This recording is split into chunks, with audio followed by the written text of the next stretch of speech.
खुलुमबाय स्टुडिअ दं आंखिलिखां ब्रह्म एमएलए भुपेन बर'आ बरमा सहराव दावबायहैदों एमएलए भुपेन बर'आ गावनि बियाबनि सिङाव थानाय गुबुन गुबुन फरायसालिफ्राव हरखाबै आगान होदों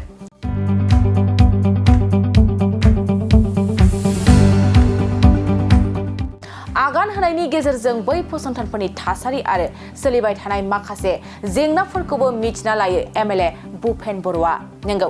एमएलए भुपेन बर'आ थारैनो सोलोंथाइ बिथिंखौ जौगाहोनायनि थांखिजों बरमा सहरनि साखाथियाव थानाय गुबुन गुबुन फरायसालिफोर जेरै बरमा गर्ल्स हाई स्कुल बरमा बाथौ आश्रम आरो पायनियर एकाडेमिखौ नायदिंहैदों आरो नायदिंहैनायजों लोगोसेनो गासै जौगाथायनि थाखाय फरायसालिफोरनि गुबुन गुबुन बिथायारि सानजथायजों सोमोन्दो गोनां आयदाफोरनि सायाव फरायसालिफोरनि गोरायुं आरो फोरोंगिरिफोरजों सावरायलायनायखौ नुनो मोनो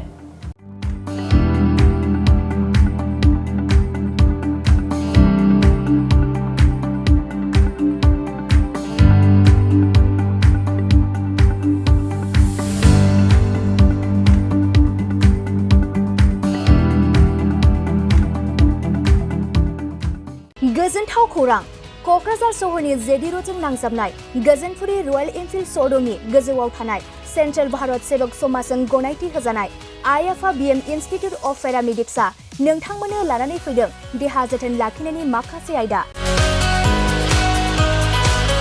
लोगोसे 2024-25 मायथाइनि मुं थिसननाया सोलिगासिनो दं आरो फैगौ जोबथा जुन दानसिम मुं थिसननाया सोलिबाय थागोन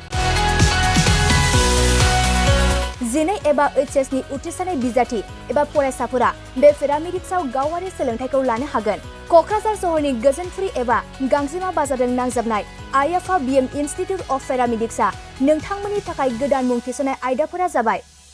medical laboratory technology first aid patient care and assistant nursing OT technician ICU technician radiology technician बेफोर कर्सखौ 2 बोसोरनि गेजेरावनो आबुं खालामनानै बीएसएस जों गनायथि होजानाय डिप्ल'माखौ लानो हागोन लोगोसे गासैबो डिप्ल'माखौ लानायनि उनाव सोरखारि साख्रि मोननायनि सुबिदाबो दं जुदि नोंथांमोना बेफोर कर्सनि थाखाय गोदानै मुं थिसननो गोसो दंब्ला आइएफए बीएम इन्स्टिट्युट अफ पेरामेडिक्सनि 9395899391 एबा 9821663110 मबाइल नम्बराव थोंजों सुलाद लाहरनो हागोन